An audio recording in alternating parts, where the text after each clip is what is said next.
It's all I ever wanted to do.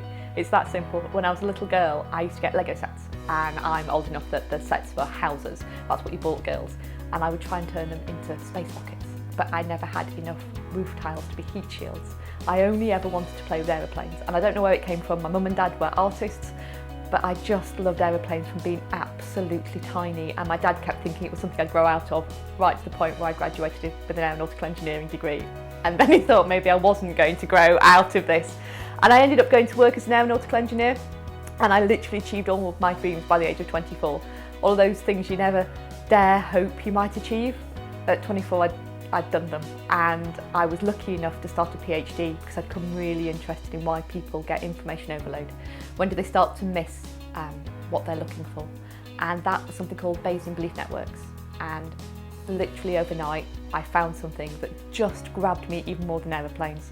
And it took me 8 years to do my PhD part-time, and from then on in I've worked in statistical analysis. I'd say the single biggest challenge has actually been maintaining my technical skills.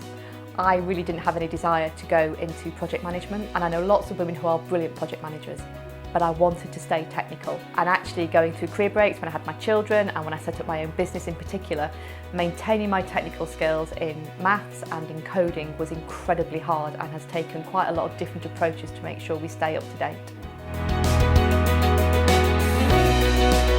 Read.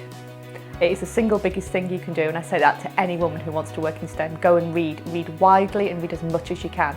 It's the only way you're going to get enough information for you to make an informed decision, and it is the single best way for you to start to decide what it is that you really want to do. And once you've done a lot of reading, I'd say go and get yourself a mentor. I am only here because of the kindness of other people who've given their time to talk to me and answer questions. So I don't think there's an easy answer to this, because if there was a single answer, it would have been done. And I think actually the support that people need is incredibly personal.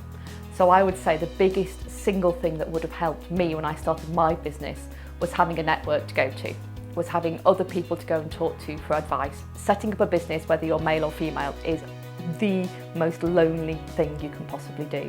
So I would say the biggest piece of advice and support we would need would be to have somewhere to go to just to talk.